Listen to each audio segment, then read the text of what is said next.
El sol de la tarde se filtraba a través de las cortinas raídas de la ventana de la cocina, tiñendo de un naranja cálido el espacio que tanto había amado alguna vez.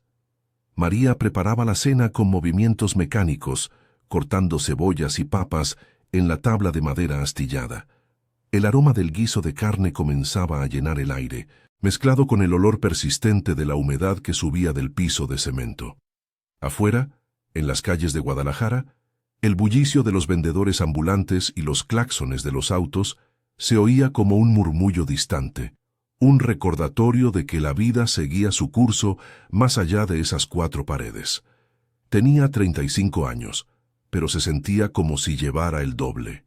Su cabello negro, recogido en una cola desordenada, caía en mechones rebeldes sobre su frente sudorosa. Llevaba un vestido floreado, lavado tantas veces que los colores se habían desvaído, y en sus manos, callosas por años de limpiar casas ajenas, aún quedaban restos de jabón. María era maestra de primaria en una escuela pública del barrio, pero su verdadero trabajo empezaba en casa: cuidar de su hijo, de su esposo, de las facturas que se acumulaban en la mesa. Desde la sala llegaba la voz de Javier, su esposo, gritando al televisor: «¡Malditos corruptos! Siempre lo mismo en este país». Era mecánico en un taller cercano, un hombre de complexión robusta, con bigote espeso y ojos oscuros que alguna vez la habían mirado con ternura. Ahora, esos ojos se nublaban con frustración, y su temperamento, forjado en una infancia dura en las colonias pobres de la ciudad, estallaba por las cosas más pequeñas. Habían estado casados 12 años, y al principio todo parecía perfecto: bailes en las fiestas patronales, sueños de una casa propia, risas compartidas. Pero la crisis económica, el desempleo intermitente y las deudas habían erosionado eso como el agua al adobe. «Mamá, mira lo que dibujé», gritó de repente una voz infantil desde el pasillo. Era Lucas, su hijo de 6 años, con el rostro pecoso y los ojos grandes heredados de ella. Corrió hacia la cocina, sosteniendo un papel arrugado con un dibujo de una familia bajo un sol radiante: papá, mamá y él, todos sonrientes. Pero en el fondo había nubes grises que Lucas había coloreado con lápiz negro. María se agachó para abrazarlo, besando su frente. «Qué bonito, mi amor, ¿ves? Todos felices». Intentó sonreír, pero el moretón en su antebrazo, oculto bajo la manga larga, le recordaba la discusión de la noche anterior. Javier había llegado tarde del taller, oliendo a cerveza de la cantina con los compañeros. Una palabra mal dicha, un plato que se cayó, y su mano había volado.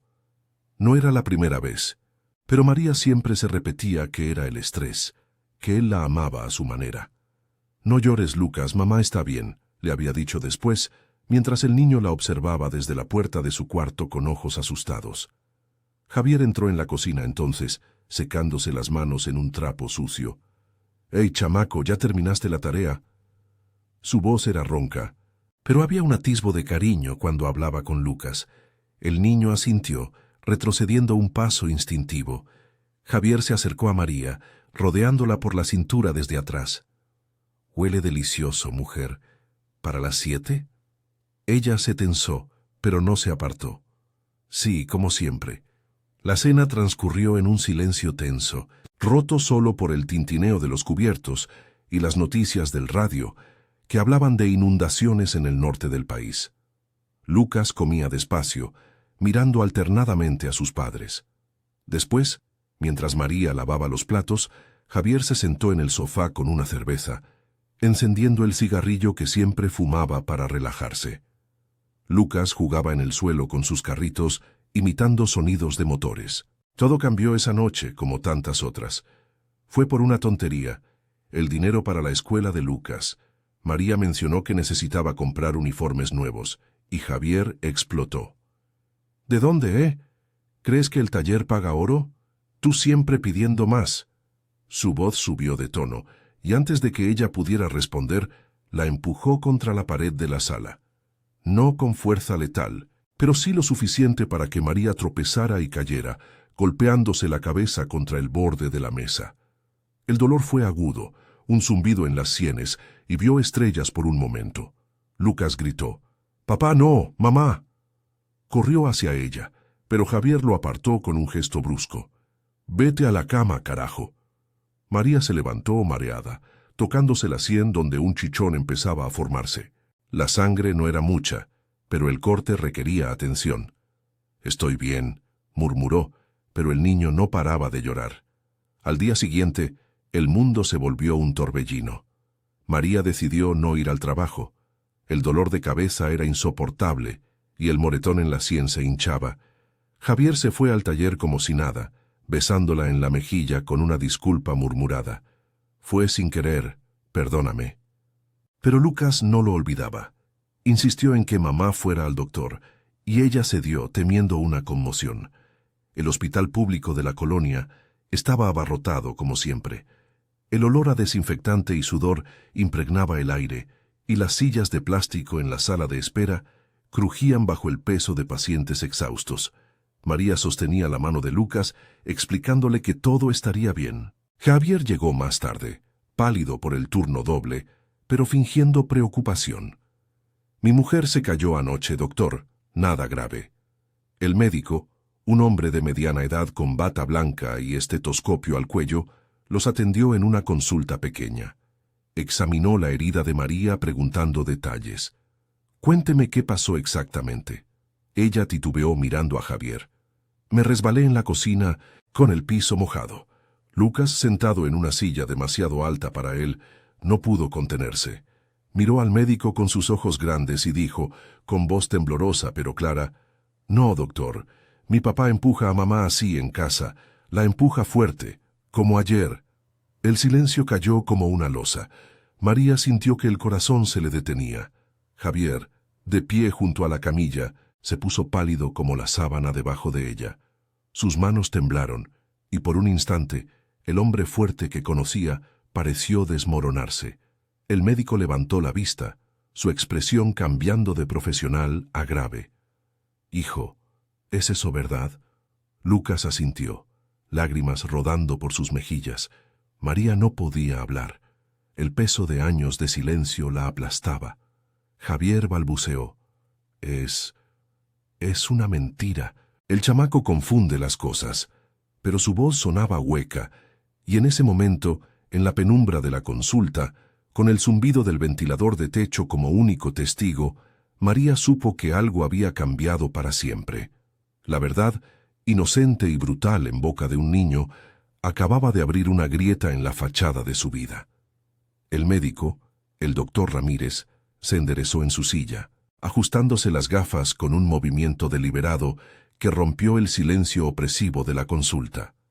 La luz fluorescente parpadeaba ligeramente sobre la cabeza, proyectando sombras alargadas en las paredes descascaradas del hospital.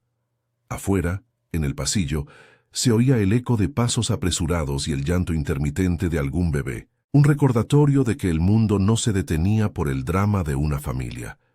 Ramírez miró primero a Lucas, que se había acurrucado contra las piernas de María, aferrándose a su falda como si temiera que lo separaran de ella.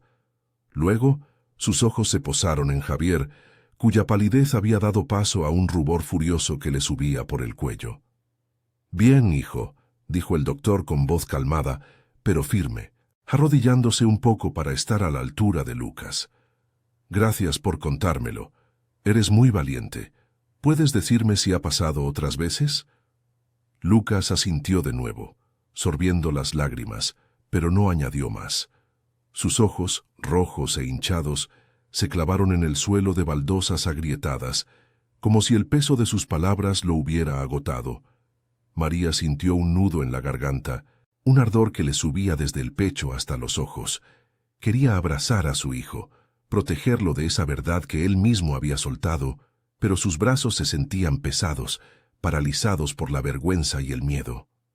«Doctor, por favor, es solo un malentendido», murmuró al fin, su voz apenas un hilo. Miró a Javier de reojo. Él estaba inmóvil, con los puños cerrados a los lados del cuerpo, el sudor perlando su frente, pese al aire fresco que entraba por la ventana entreabierta. El tráfico de Guadalajara rugía a lo lejos, un caos de bocinas y motores que parecía burlarse de la quietud falsa en esa habitación. Ramírez se levantó, suspirando con esa resignación que solo los médicos de hospitales públicos adquieren después de años viendo tragedias cotidianas. Señora López, esto no es un malentendido. El niño ha sido claro, y la herida en su sien no parece de una simple caída. Voy a tener que reportar esto al área de servicios sociales. Es el protocolo cuando hay indicios de violencia familiar. Sus palabras cayeron como gotas de lluvia fría en un día de sequía. María negó con la cabeza, instintivamente. No, por favor, somos una familia normal. Javier. Él no. Mamá. Javier explotó entonces dando un paso adelante. Esto es una estupidez. ¿Va a creerle a un chamaco de 6 años antes que a mí? Yo trabajo todo el día en ese taller infernal para mantenerlos. ¿Sabe lo que es reparar camiones bajo el sol de esta ciudad, con el calor que quema la piel? Su voz retumbó en la pequeña consulta, haciendo que Lucas se encogiera más. El doctor levantó una mano, pidiendo calma. Señor, baje la voz. No estoy acusando a nadie aquí, pero la seguridad de la madre y el niño es prioridad. Si no hay nada que ocultar, cooperen. De lo contrario, esto podría complicarse. María extendió una mano hacia Javier, suplicante. Cariño, por favor, no empeores las cosas. Pero en su interior, un torbellino de emociones la azotaba. Ira hacia él por haberla puesto en esa posición, culpa por haber callado tanto tiempo, y un terror paralizante ante la idea de que todo se desmoronara. Recordó las noches en que, después de los empujones o los gritos, Javier se arrepentía con abrazos torpes y promesas susurradas al oído. «Te amo, María, es que la vida me sobrepasa», le decía, y ella lo perdonaba porque el amor, o lo que quedaba de él, era un ancla en medio de la pobreza que los rodeaba. Pero ahora, con Lucas involucrado, esa excusa se sentía como arena entre los dedos. El doctor procedió a limpiar la herida de María, aplicando un antiséptico que escocía como un reproche. Necesita puntos, pero son superficiales. Le receto analgésicos y reposo, y le aconsejo que hable con alguien. Hay un centro de apoyo para mujeres en la colonia Zapopan, a unas cuadras de aquí. No está sola. Le entregó una tarjeta con un número de teléfono que María tomó con manos temblorosas, guardándola en el bolsillo de su vestido sin mirarla. Javier, meanwhile, se había sentado en una esquina, frotándose la cara con las palmas, murmurando maldiciones en voz baja. «Esto va a arruinarme el trabajo, ¿sabes? Si se enteran en el taller». Salieron de la consulta media hora después, con María vendada y una receta en la mano. El pasillo del hospital estaba más abarrotado que nunca. Una familia entera esperaba en las sillas, y el olor a comida de la cafetería cercana se mezclaba con el de los medicamentos. Lucas caminaba entre sus padres, pero no soltaba la mano de María, lanzando miradas recelosas a Javier. Afuera, el sol de mediodía caía a plomo sobre el estacionamiento, donde autos viejos y polvorientos sudaban bajo el asfalto caliente. Guadalajara bullía, vendedores de elotes asados gritaban desde las esquinas, y el humo de los tacos al pastor se elevaba en columnas grises, un aroma reconfortante que contrastaba con el nudo en el estómago de María. En el camino a casa, en el viejo Tsuru de Javier, el silencio era ensordecedor. Él conducía con las nudosas manos apretando el volante, los labios fruncidos. «Lucas, ¿por qué dijiste eso, ¿Quieres que nos separen?», espetó al fin, mirando por el retrovisor al niño. María intervino rápido. «No le hables así, está asustado, como todos». Lucas se hundió en el asiento trasero, abrazando su mochila como un escudo. «Papá, lo siento, pero es verdad, no quiero que le duela a mamá». Javier pisó el freno en un semáforo, girándose con ojos inyectados en sangre. «La verdad. ¿Y qué sabes tú de la verdad, mocoso? Tu mamá y yo nos arreglamos solos, siempre lo hemos hecho». María sintió las lágrimas calientes rodando por sus mejillas. «Basta, Javier. Por favor, basta». El claxon de un camión los sacó del impasse, y el auto avanzó de nuevo, dejando atrás el hospital como si huyeran de una tormenta inminente. Al llegar a casa, en su modesta vecindad de la colonia Oblatos, el calor del interior los golpeó como una bofetada. Las paredes de bloc desnudo absorbían el sol y el ventilador de pedestal zumbaba inútilmente contra la humedad. María llevó a Lucas a su cuarto, arrodillándose para abrazarlo. «Mi vida, todo va a estar bien. Mamá te promete que no dejaré que te pase nada». El niño sollozó contra su pecho, y en ese momento ella juró en silencio que algo tenía que cambiar. Javier se quedó en la sala abriendo una cerveza del refrigerador con un chasquido que resonó como un veredicto. Esa tarde, mientras el sol se ponía tiñendo el cielo de Guadalajara de rojos intensos, María se sentó en la cocina con el teléfono en la mano. Miró la tarjeta del doctor, el número garabateado en tinta azul. Sus dedos dudaron sobre las teclas, el corazón latiéndole con fuerza. Afuera los niños del barrio jugaban fútbol en la calle empedrada, sus risas un eco lejano de la infancia que ella había perdido. Por primera vez en años, sintió un atisbo de determinación, frágil como una semilla en tierra seca, pero real. La grieta abierta por las palabras de Lucas no se cerraría fácilmente, y quizás, solo quizás, eso era lo que necesitaba para empezar a sanar. Las sombras del atardecer se alargaban por las calles empedradas de la colonia Oblatos, donde el aire cargado de humedad traía el aroma de las tortillas recién hechas desde las cocinas vecinas. María seguía sentada en la mesa de la cocina con la tarjeta del doctor Ramírez entre los dedos, como si fuera un talismán que quemaba. El ventilador zumbaba perezosamente, removiendo el calor sofocante sin refrescar nada, y el sol poniente pintaba las paredes de un rojo sangre que le recordaba la herida en su sien, ahora oculta bajo una venda improvisada. Lucas dormía en su cuarto, exhausto por el llanto de la tarde, y Javier roncaba en el sofá de la sala, con la cerveza a medio terminar en la mano, un escape temporal de la tormenta que había desatado. María respiró hondo, sintiendo el peso de 12 años de matrimonio como una losa sobre el pecho. Recordaba las fiestas en el tianguis de la Plaza de Armas, cuando Javier la tomaba de la mano y bailaban sones jaliscienses hasta el amanecer, prometiéndose un futuro lejos de las colonias pobres. Pero la realidad había sido cruel. El taller donde él trabajaba apenas pagaba lo suficiente para el alquiler y la comida, y las discusiones por dinero se habían convertido en golpes que ella disimulaba con mangas largas y excusas a sus alumnas en la escuela. ¿Por qué no lo dejo ya?, se preguntaba en silencio, pero el miedo la paralizaba. ¿A dónde iría con Lucas? ¿Cómo sobrevivir sin el sueldo de Javier en una ciudad donde el costo de la vida subía como la marea? Sus dedos marcaron el número al fin, temblorosos, mientras el corazón le martilleaba las costillas. El teléfono sonó 3 veces antes de que una voz cálida respondiera. Centro de Apoyo a la Mujer, ¿en qué puedo ayudarte? María tragó saliva, la garganta seca como el polvo de las calles después de un mercado. Yo soy María López. El doctor Ramírez me dio este número. Mi hijo dijo algo en el hospital y no sé qué hacer. La mujer al otro lado, que se presentó como Laura, escuchó sin interrumpir, su tono profesional pero empático, como el de una vecina que entiende el dolor sin juzgar. Tranquila, María. ¿Puedes contarme más? Estamos aquí para escucharte, sin presiones. Las palabras fluyeron entonces un torrente que María no había soltado ni ante su propia madre, que vivía en un pueblo cercano y atribuía todo a los nervios del hombre. Habló de los empujones, de las noches en que Javier llegaba de la cantina oliendo a tequila y frustración por los clientes que no pagaban, de cómo Lucas se escondía bajo la cama con sus juguetes. Laura no la interrumpió, solo anotaba en silencio, y al final dijo: «Lo que describes es violencia doméstica, y es más común de lo que crees en Guadalajara. Mañana por la mañana puedes venir al centro, en la avenida Chapultepec, cerca del Hospicio Cabañas.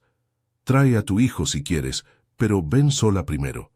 Te daremos opciones: asesoría legal, refugio temporal si lo necesitas.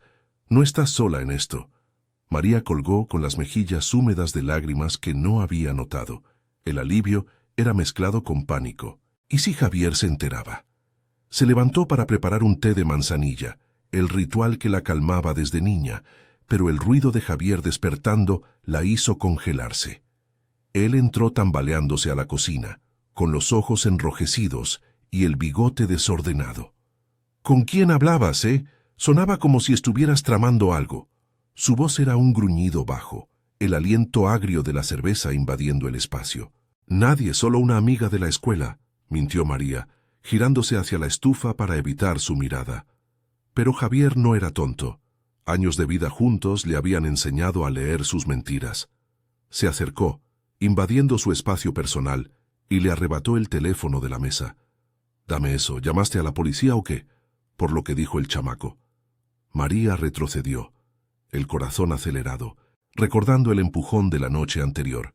—No, Javier, por favor, solo necesitaba hablar. El doctor nos recomendó ayuda, nada más. Él rió con amargura, un sonido ronco que resonó en las paredes delgadas de la casa. —¿Ayuda? ¿Para qué? ¿Para que me vean como un monstruo? Mírame. Trabajo de sol a sol en ese taller mugriento, con el aceite que me quema las manos y los jefes que nos explotan como si fuéramos burros. ¿Y tú llamas a extraños para contarle mis problemas? Sus manos se alzaron, no para golpear, sino para gesticular con furia, pero el gesto bastó para que María se encogiera.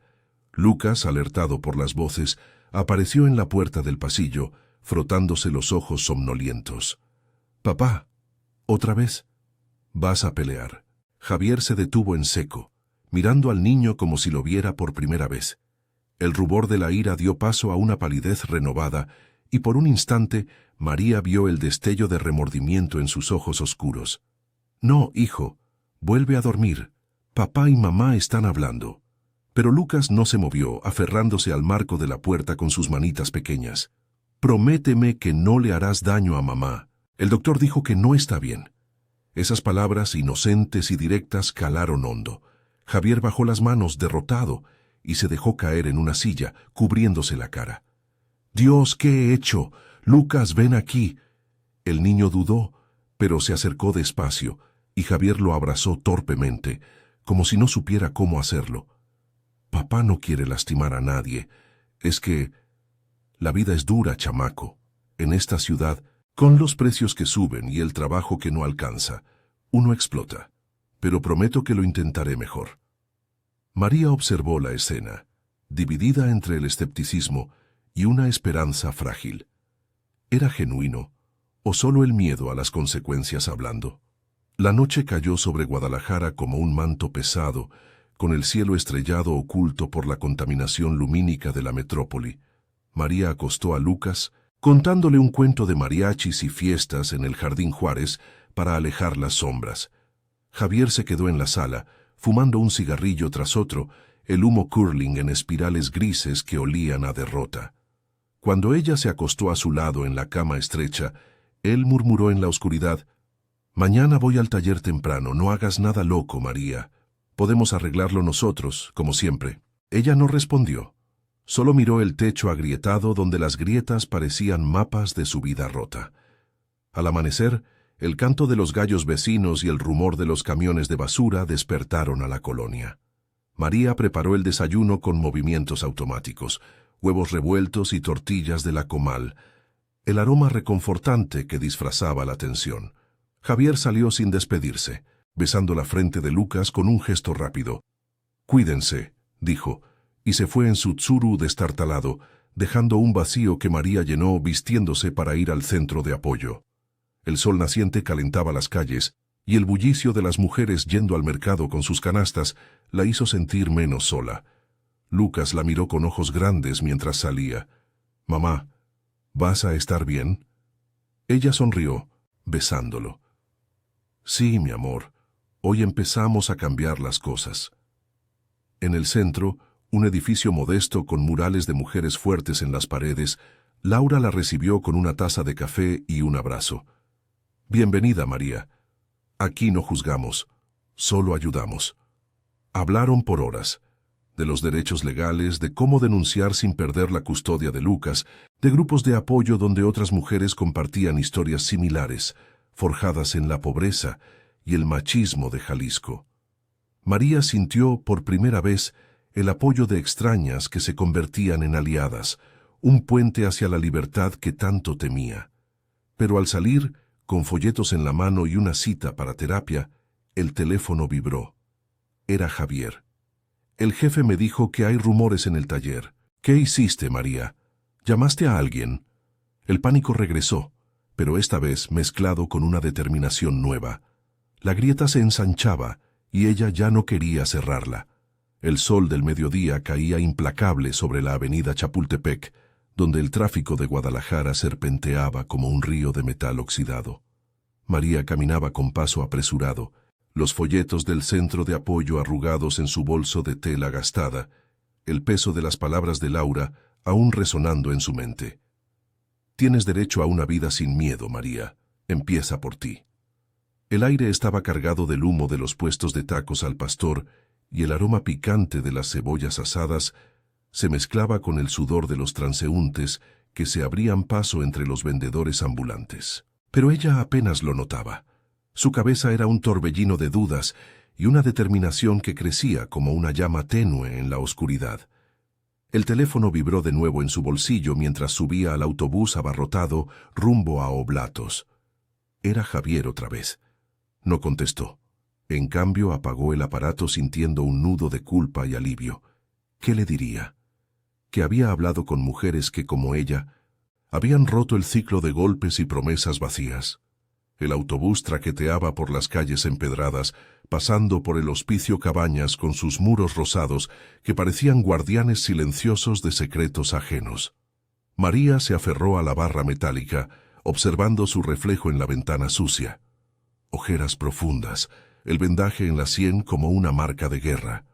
Por primera vez, no se vio como la esposa sumisa, sino como una mujer al borde de un precipicio, con Lucas como su única red.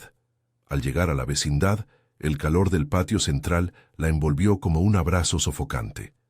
Las mujeres del barrio lavaban ropa en los pilones compartidos, charlando sobre los chismes del mercado y los precios del maíz que subían sin piedad. Doña Rosa, la vecina de al lado con su delantal floreado y el rosario colgando del cuello, la saludó desde la puerta. «María, niña, ¿cómo amaneciste? Vi que Javier salió hecho un demonio esta mañana». María forzó una sonrisa, el corazón acelerado. «Bien, doña, solo un dolor de cabeza». Pero Rosa, con ojos astutos forjados en décadas de vida en esas colonias, la miró de arriba abajo. «No me engañas, mija. Si necesitas hablar, aquí estoy. Mi hija pasó por lo mismo con su marido allá en el pueblo». Entró a la casa, donde Lucas jugaba en el suelo de la sala con sus carritos, imitando el rugido de motores que tanto le gustaba oír del taller de su padre. El niño levantó la vista, su rostro iluminándose. «Mamá, ¿trajiste algo rico?» Ella se arrodilló, abrazándolo fuerte, inhalando el olor a jabón de su cabello. «No, mi amor, pero te prometo que pronto iremos al Jardín Juárez por un helado. ¿Me cuentas qué hiciste hoy?» Lucas balbuceó sobre su dibujo de la escuela, pero sus ojos se desviaron hacia la puerta, como si esperara una tormenta. María sintió una punzada en el pecho. Su hijo, tan pequeño, ya cargaba el peso de sus miedos. La puerta se abrió de golpe poco después, y Javier irrumpió con el overol manchado de aceite y el rostro enrojecido por el sol y la rabia. «María, ¿dónde carajos estabas? Te llamé 1000 veces». Su voz era un trueno bajo, y dejó caer su lunchera sobre la mesa con un estruendo que hizo saltar a Lucas. Ella se puso de pie, interponiéndose entre él y el niño. «Fui a la escuela, a recoger unas cosas». «No es nada». Mentía, pero su voz sonaba más firme de lo que esperaba, alimentada por las horas en el centro. Javier se acercó, invadiendo el espacio con su presencia robusta, el olor a sudor y gasolina impregnando el aire. «No me mientas. El jefe me dijo que una asistente social llamó al taller, preguntando por mí. ¿Fuiste tú? ¿Llamaste a esos burócratas para joderme la vida?» Sus ojos, inyectados en sangre, se clavaron en los de ella, y por un instante María vio el miedo detrás de la furia, el terror a perder su rol de proveedor, a ser etiquetado como el malo en una sociedad que toleraba los arreglos familiares con un guiño.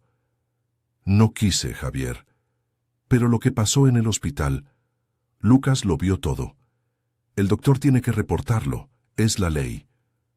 Su voz tembló, pero no retrocedió. Lucas se había acurrucado en el sofá, abrazando sus rodillas, sus ojos grandes siguiendo la escena como en una película que no quería ver. Javier rió con amargura, pasándose una mano por el bigote. «La ley. ¿Y qué sabes tú de la ley, En este país, la ley es para los ricos. Yo que me rompo el lomo arreglando motores para que comamos, voy a terminar en la cárcel por un empujón». «Fue un accidente, María, tú lo sabes». Ella negó con la cabeza, las lágrimas picando en sus ojos. «No fue un accidente. Ha pasado antes, y lo sabes. Lucas tiene miedo. Yo tengo miedo. No puedo seguir así, fingiendo que es el estrés del trabajo o la crisis. Doña Rosa lo sabe, mi mamá lo sospecha. ¿Hasta cuándo?» Las palabras salieron como un río desbordado, años de silencio rompiéndose en la cocina humeante. Javier se dejó caer en una silla, derrotado, frotándose la cara con manos callosas. «Dios, María, ¿qué quieres que haga? ¿Que me vaya? ¿Que te deje con el chamaco y las deudas? Te amo, mujer. En el fondo sabes que sí». Lucas intervino entonces, su voz pequeña pero clara desde el sofá. «Papá, no grites. Mamá dice que hay un lugar donde nos ayudan como en la tele. ¿Podemos ir todos?» El niño miró a su padre con esperanza frágil, y Javier por primera vez pareció quebrarse. Se acercó despacio, arrodillándose frente a él. «Hijo, papá no quiere que sufras. Mañana. Mañana hablo con el jefe, pido un adelanto. Y tú, María, si quieres ir a ese centro, ve, pero no me dejes fuera. Intentémoslo juntos, por Lucas». María dudó, el corazón dividido entre el escepticismo y el anhelo de creer. El sol entraba por la ventana, tiñendo la escena de un dorado melancólico, y afuera el barrio despertaba con el eco de las campanas de la iglesia cercana, llamando a la misa vespertina. Esa noche cenaron en silencio, el guiso de frijoles humeando en los platos como un puente precario. Javier lavó los platos por primera vez en meses, un gesto torpe que olía a arrepentimiento. Pero cuando María se acostó, con Lucas durmiendo a su lado en la cama estrecha, no pudo evitar revisar los folletos bajo la luz de la luna que se filtraba por las rendijas. La decisión pendía como una espada: confiar en el cambio de Javier o dar el paso hacia lo desconocido. Al día siguiente, el rumor de la lluvia temprana golpeaba el techo de lámina, un diluvio que convertía las calles de Oblatos en ríos de lodo. María llevó a Lucas a la escuela, besándolo con fuerza antes de que corriera bajo el paraguas prestado. En el centro de apoyo, Laura la esperaba con noticias. «Hemos contactado a servicios sociales. Pueden ofrecerte un refugio temporal si lo necesitas, y ayuda legal para una orden de alejamiento si las cosas empeoran». María asintió, el estómago revuelto. «Quiero intentarlo con él, pero tengo miedo de que sea como siempre». Laura la abrazó, su voz cálida como el atole de las mañanas jaliscienses. «El miedo es normal, pero tú decides tu camino». De regreso, encontró a Javier en casa, pálido y con una carta en la mano. Una citación de servicios sociales para una evaluación. «María, esto es serio. Si no cooperamos, nos quitan a Lucas». Sus ojos suplicaban, y por un momento, ella vio al hombre que había amado, no al agresor. «Entonces cambiemos de verdad, Javier. Por él». El lluvia arreció afuera lavando las calles como si quisiera purgar los pecados de la familia. Pero en el corazón de María, la semilla de independencia ya había echado raíces, frágil pero inquebrantable. La lluvia de la mañana anterior había dejado las calles de Oblatos convertidas en un lodazal resbaladizo, donde los charcos reflejaban el cielo gris como espejos rotos. María caminaba con cuidado hacia la escuela, sosteniendo la mano de Lucas, que chapoteaba en los bordes con la alegría inocente de un niño ajeno a las tormentas adultas. El aire olía a tierra mojada y a humo de leña de las cocinas vecinas, un aroma que recordaba las tardes de infancia en el pueblo de su madre, antes de que Guadalajara la engullera con su bullicio eterno. Pero hoy, esa nostalgia se mezclaba con una ansiedad punzante. La citación de servicios sociales quemaba en su bolso, un recordatorio de que las promesas de Javier eran tan frágiles como el techo de lámina que goteaba en la casa. En la escuela, una primaria pública con patios de concreto agrietado y murales desvaídos de héroes nacionales, María dejó a Lucas con un beso prolongado. «Sé bueno, mi amor, mamá te recoge temprano». El niño asintió, pero sus ojos grandes la siguieron hasta la reja, como si temiera no verla regresar. Ella se alejó por la avenida Independencia, donde los puestos de tamales humeaban bajo toldos improvisados, y el vapor se elevaba como niebla en el fresco matutino. Su mente bullía. ¿Y si la evaluación separaba a la familia? ¿Podría Javier cambiar de verdad? ¿O era solo otro ciclo de arrepentimiento seguido de explosiones? Llegó al taller de Javier media hora después, un galpón polvoriento en las afueras de la colonia, rodeado de camiones oxidados y pilas de llantas descartadas. El olor a aceite quemado y metal caliente la golpeó como un muro, y el ruido de las herramientas neumáticas ahogaba las voces de los mecánicos. Javier estaba debajo de un tráiler, con el overol sucio y el rostro ennegrecido por el hollín, pero se incorporó al verla, limpiándose las manos en un trapo raído. «María, ¿qué haces aquí? El jefe anda de malas, no es buen momento». Su voz era un murmullo tenso, y miró alrededor como si esperara que alguien los espiara. «No podía esperar», respondió ella, bajando la voz para que no la oyeran los compañeros. «La citación llegó anoche. Nos piden a los 3 en el DIF, mañana a las 10. Dijiste que cambiarías, Javier. Si no vas o si mientes, nos quitan a Lucas». Él se pasó una mano por el bigote, el sudor perlando su frente pese al fresco. «Maldita sea, ¿crees que no lo sé? Anoche no dormí pensando en eso. Pero, ¿qué quieren? ¿Que admita que soy un animal? Trabajo aquí de sola sombra con el jefe que me regaña por cada tuerca floja. Y ahora esto». Su tono era defensivo, pero había un temblor en sus ojos, un atisbo de vulnerabilidad que María no había visto en años. Ella extendió una mano, tocando su brazo con cautela. «No se trata de admitir nada, sino de ayudar. El centro me dijo que hay terapia familiar, gratis, para que aprendas a manejar la rabia como cuando tu papá te pegaba de niño». Javier se tensó, recordando su infancia en las colonias marginadas, donde los golpes eran educación. «No soy como él, pero... bien, iré. Por el chamaco. Solo no dejes que me humillen». Se abrazaron torpemente, un gesto que olía a aceite y a esperanza precaria, antes de que él volviera al trabajo y ella se fuera, con el corazón un poco más ligero. El resto del día transcurrió en una rutina forzada. María corrigió exámenes en la escuela, sonriendo a sus alumnas mientras su mente vagaba por escenarios catastróficos. Al mediodía, doña Rosa la invitó a comer en su casa, un gesto de la vecina que siempre olía a mole, y a consejos no pedidos. Sentadas en la mesita de formica, con platos de arroz y pollo humeante, Rosa la miró con ojos sabios. «Mija, vi a Javier salir ayer como alma que lleva el diablo. Si es por lo del hospital, no te quedes callada. Mi hija se fue a Estados Unidos con los niños y ahora vive sin mirar atrás. Aquí en Jalisco, el machismo nos ahoga, pero tú eres fuerte». María sorbió su agua de Jamaica, las lágrimas picando. «Lo intento, doña. Pero Lucas, no quiero que crezca sin padre».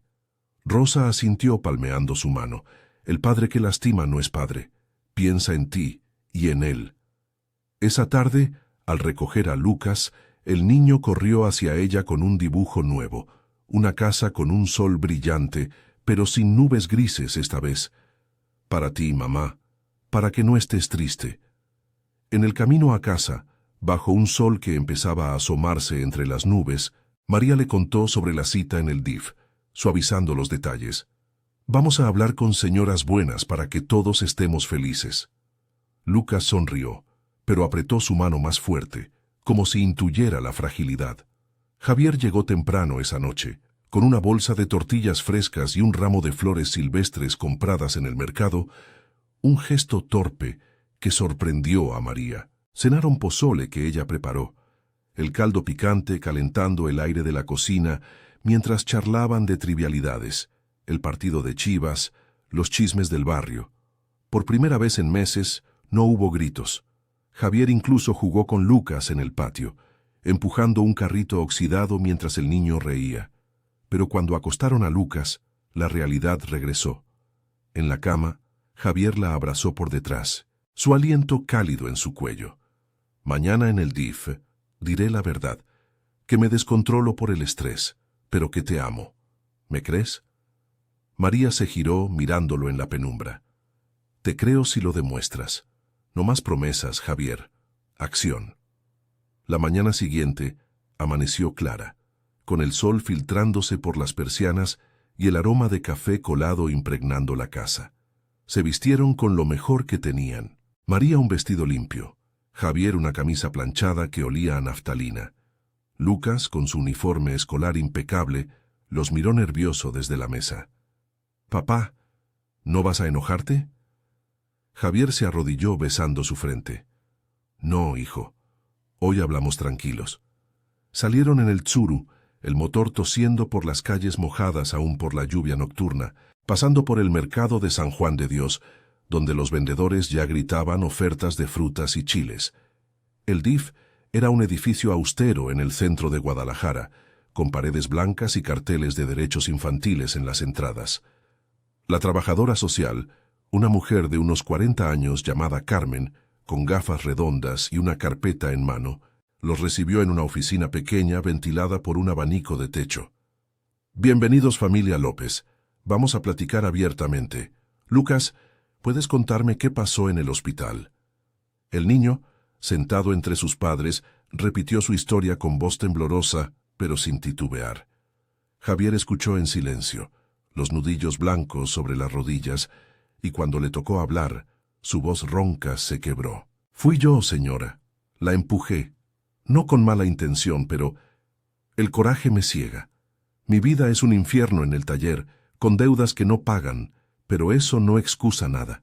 Quiero cambiar por ellos». Carmen asintió, tomando notas con eficiencia profesional. «Es un buen primer paso, señor López. Hay un programa de terapia para hombres agresores, aquí en Jalisco. Obligatorio si queremos evitar medidas más drásticas. Señora López, ¿usted se siente segura?» María miró a Javier, luego a Lucas, y respondió con voz firme. «Por ahora sí, pero necesito ver progreso». La sesión duró 1 hora, llena de preguntas incisivas que destaparon capas de dolor. La infancia de Javier, las presiones económicas, el miedo de María a la soledad. Al salir, con una cita para terapia semanal y folletos de apoyo, el alivio era palpable, pero frágil. En el camino de regreso, el tráfico en la avenida Vallarta los obligó a detenerse, y Javier tomó la mano de María sobre la palanca de cambios. «Gracias por no rendirte conmigo». Ella sonrió débilmente, pero en su interior la duda persistía. Esa tarde, mientras Lucas jugaba en el patio con los niños del barrio, María llamó a Laura del centro. «Fuimos al DIF. Parece que empieza a cambiar». Laura rió suavemente. «Uno paso a la vez, María. Tú también ve a terapia. Mereces sanar». El sol se ponía sobre las torres de la catedral a lo lejos, tiñendo el cielo de naranjas y rosas, un lienzo que prometía un nuevo comienzo. Pero en la quietud de la casa, María sabía que la verdadera prueba vendría pronto, cuando la rutina presionara de nuevo. Las semanas siguientes se deslizaron como un río caudaloso por las calles empedradas de Guadalajara, llevando consigo una mezcla de esperanza y zozobra que María sentía en cada paso. El programa de terapia familiar en el DIF se había convertido en una rutina semanal, un oasis en medio del caos cotidiano. Las mañanas frías en la escuela, donde corregía cuadernos bajo la luz tenue de los fluorescentes, y las tardes en casa, cocinando en la cocina que aún olía a humedad y a guisos improvisados. El sol de noviembre entraba oblicuo por las ventanas, tiñendo las paredes de un dorado melancólico, pero el aire traía ya el frescor de la temporada, con vientos que arrastraban hojas secas desde los parques cercanos.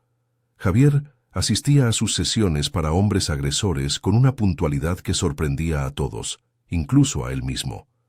Regresaba del taller con el overol menos sucio, hablando en voz baja sobre lo que había aprendido. «La rabia es como un motor sobrecargado, María.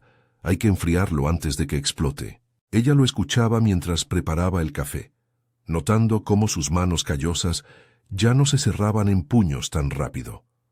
Lucas, por su parte, dibujaba familias sonrientes en sus libretas de la escuela, y por las noches, cuando el barrio se aquietaba con el eco distante de los mariachis en alguna cantina, el niño se acurrucaba entre ellos en el sofá, riendo ante los chistes torpes de su padre sobre los clientes del taller. Pero la vida en Oblatos no perdonaba ilusiones fáciles. Una mañana de jueves, el cielo se nubló con nubes pesadas que prometían tormenta, y Javier llegó a casa antes de lo habitual, con el rostro demacrado y una carta arrugada en el bolsillo. El taller había despedido a 2 mecánicos por la crisis económica. Los camiones no se reparan solos, pero los dueños no pagan, gruñó mientras se sentaba a la mesa, frotándose las sienes. El estrés lo carcomía como el óxido a los autos viejos. María lo vio en sus ojos oscuros, en la forma en que tamborileaba los dedos contra la madera astillada. «No te preocupes, mujer. Pediré horas extras», dijo, pero su voz sonaba hueca, un eco de las excusas pasadas. Esa noche, durante la cena de enchiladas en salsa verde que humeaban en los platos de Talavera barata, la tensión se acumuló como el vapor en la cocina. Lucas comía despacio, contando anécdotas de la escuela sobre un partido de fútbol en el patio, pero Javier apenas respondía, perdido en sus pensamientos. Cuando el niño derramó un poco de salsa en la mesa, un gesto inocente, Javier explotó. «Carajo, Lucas, ¿no puedes tener cuidado? Todo es un desastre en esta casa». Su voz retumbó contra las paredes delgadas, y María sintió el viejo pánico subirle por la garganta como bilis. Javier no levantó la mano, no esta vez, las sesiones lo habían entrenado para eso, pero se levantó de golpe, tirando la silla al suelo con un estrépito que hizo llorar a Lucas. «Javier, basta», intervino María, poniéndose de pie y abrazando al niño, cuyo rostro se había puesto pálido como la luna que empezaba a asomarse por la ventana. «Ve a tu cuarto, mi amor, mamá lo arregla». Lucas corrió sollozando y ella se volvió hacia su esposo, el corazón latiéndole con fuerza. «Esto es lo que temía. La terapia no es magia, tienes que controlarte de verdad». Javier se dejó caer de nuevo en la silla, cubriéndose la cara con las manos, el bigote temblando. «Lo sé, María. Es que hoy el jefe me dijo que si no termino el tráiler a tiempo, me van. ¿Qué hacemos si perdemos el sueldo? ¿Vivimos de tus clases de primaria?» Sus palabras eran un lamento, no una excusa, y por primera vez María vio en él no al agresor, sino al hombre roto por la misma pobreza que los ataba. Al día siguiente, bajo un sol tímido que secaba los charcos de la lluvia nocturna, María llevó a Lucas al centro de apoyo antes de la escuela. Laura, con su sonrisa cálida y un chal tejido a mano sobre los hombros, los recibió en la sala pintada de colores suaves, donde otras mujeres charlaban en voz baja alrededor de una mesa con café y galletas de amaranto. «Es normal que haya retrocesos, María», le dijo mientras Lucas jugaba con bloques en una esquina, distraído por los juguetes. «La violencia es un ciclo, pero romperlo toma tiempo. ¿Quieres unirte al grupo de madres? Compartir ayuda a no sentirse sola». María asintió, sentándose entre ellas. Una joven de Tlaquepaque que había huido de su casa con 2 hijos, y doña Carmen, una viuda que había criado a sus nietos tras denunciar a su yerno. Sus historias, tejidas con hilos de dolor y resiliencia, resonaron en ella como un eco propio. «Yo pensé que era mi culpa», confesó una, «hasta que entendí que el amor no duele así». El apoyo de esas mujeres fue como un bálsamo en la herida abierta de María. De regreso a casa, con Lucas canturreando una canción de la escuela sobre el volcán de Colima, ella llamó a doña Rosa desde el patio compartido, donde las gallinas picoteaban el suelo húmedo. La vecina salió con su delantal manchado de mole, escuchando el relato con ojos compasivos. «Mija, ve al taller y habla con el jefe de Javier. Dile que es buen trabajador, que lo necesita. Y si no cambia, acuérdate, aquí en el barrio somos familia. Te presto mi cuarto si hace falta». Ese gesto simple, nacido de la solidaridad jalisciense, fortaleció a María. Por la tarde caminó hasta el galpón del taller, el polvo levantándose bajo sus sandalias, y habló con el patrón. un hombre corpulento con acento de los altos, que prometió reconsiderar las horas extras. Javier llegó esa noche con una sorpresa, un pastel de 3 leches del mercado, comprado con el poco dinero del día. Perdóname, familia. Hoy en terapia hablé de lo de anoche. El terapeuta dijo que debo respirar, contar hasta 10. Cenaron en el patio bajo las luces tenues de las bombillas colgadas, con Lucas riendo mientras Javier contaba chistes sobre un cliente que confundió el acelerador con el freno. El aire fresco traía el aroma de jazmines del jardín vecino, y por un momento la familia López pareció unida, como en los dibujos de Lucas. Pero María, acostada esa noche con el vendaje ya retirado de la sien, no pudo dormir del todo. El obstáculo laboral de Javier era un recordatorio de que el cambio era un camino empedrado, lleno de tropiezos.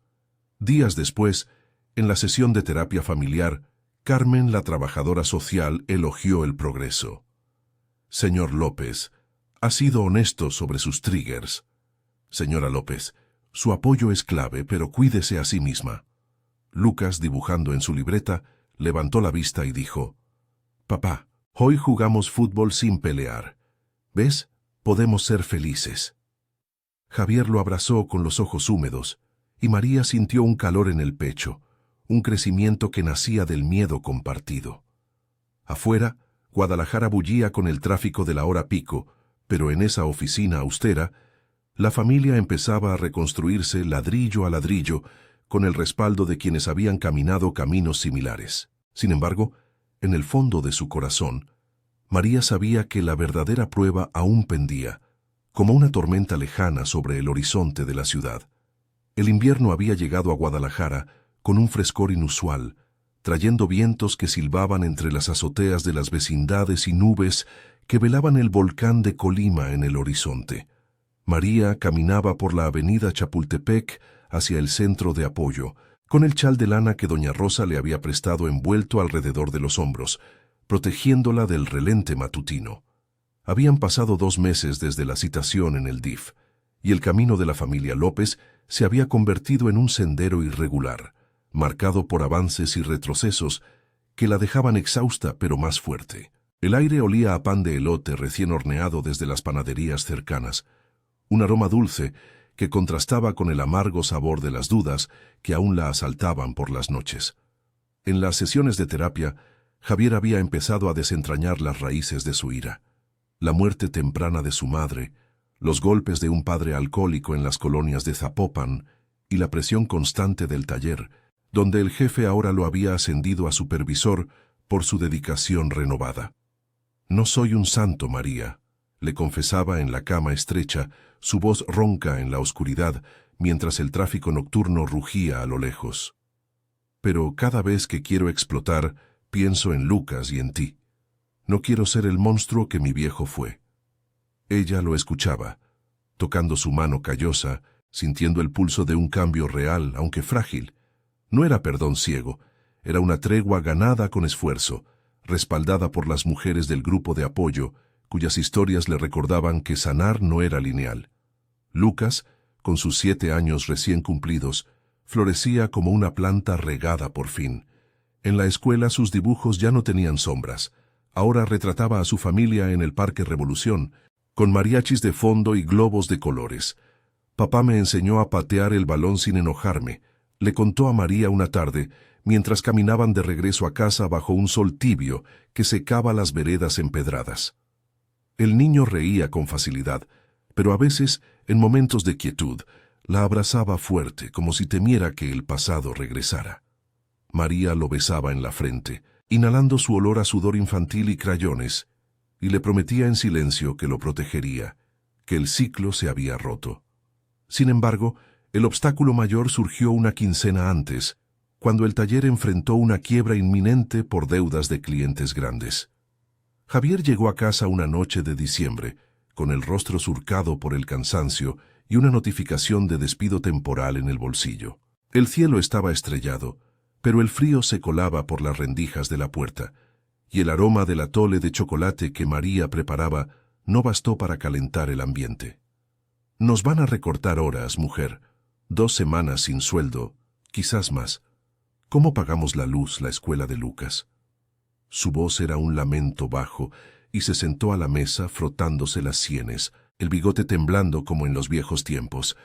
María sintió el pánico familiar subirle por el pecho, un eco de las discusiones pasadas que terminaban en golpes.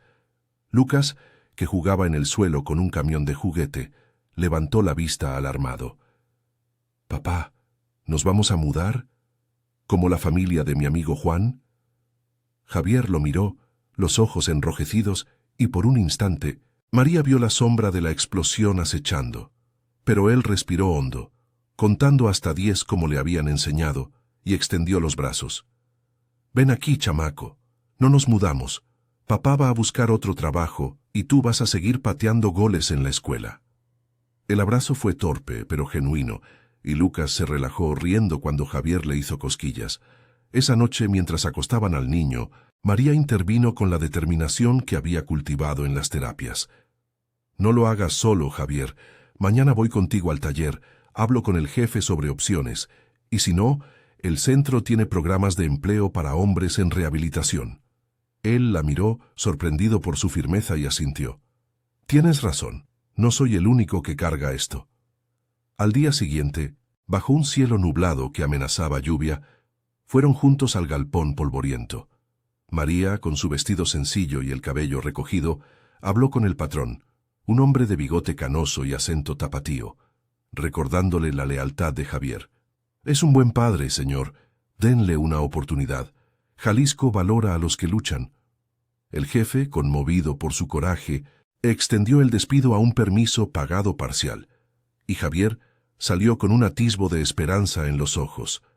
El apoyo de la comunidad se volvió el pilar que María necesitaba para crecer. Doña Rosa organizó una colecta discreta en el barrio. Tortillas extras, un poco de dinero de las vecinas, y hasta un turno extra en la escuela para ella como maestra suplente. «Somos como la familia de la Virgen de Guadalupe, mija.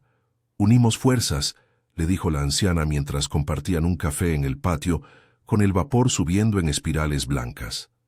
En el grupo de madres, Laura y las demás la animaron a inscribirse en un curso de capacitación laboral, algo que María había pospuesto por años. «Tú mereces tu propio camino, no solo ser la esposa que aguanta», le dijo una de ellas, una viuda de Tonalá que ahora dirigía un pequeño negocio de artesanías. La prueba final llegó en Nochebuena, cuando la familia se reunió en la casa de Doña Rosa para una cena compartida.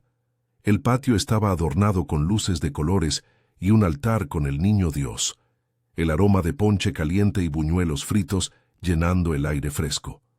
Javier, con una camisa limpia y el rostro afeitado, ayudó a servir los tamales, charlando con los vecinos sobre el próximo partido de las Chivas. Lucas corría entre las mesas, riendo con los niños del barrio, y María, sentada junto a su esposo, sintió un calor profundo en el pecho. No era perfección. Javier aún luchaba con su temperamento en las sesiones, y ella con las cicatrices emocionales que la terapia desenterraba. Pero cuando él le tomó la mano bajo la mesa, susurrando, «Gracias por no rendirte», ella supo que habían superado lo peor. Al sonar las campanas de la catedral a medianoche, la familia López caminó de regreso a casa bajo un cielo estrellado, con Lucas dormido en brazos de Javier. La ciudad dormía en un raro silencio, roto solo por el eco de cohetes lejanos. María miró las luces de Guadalajara parpadeando como promesas y por primera vez en años sintió paz. La verdad de su hijo en el hospital no había destruido su mundo, lo había reconstruido, ladrillo a ladrillo, con el apoyo de extraños convertidos en familia. En la puerta de la vecindad, Javier la besó suavemente. «Feliz Navidad, mi amor. Mañana empezamos de nuevo». Ella sonrió, el corazón lleno, sabiendo que el cambio era suyo, ganado con coraje y amor verdadero. La grieta se había convertido en una puerta abierta hacia un futuro sin miedo.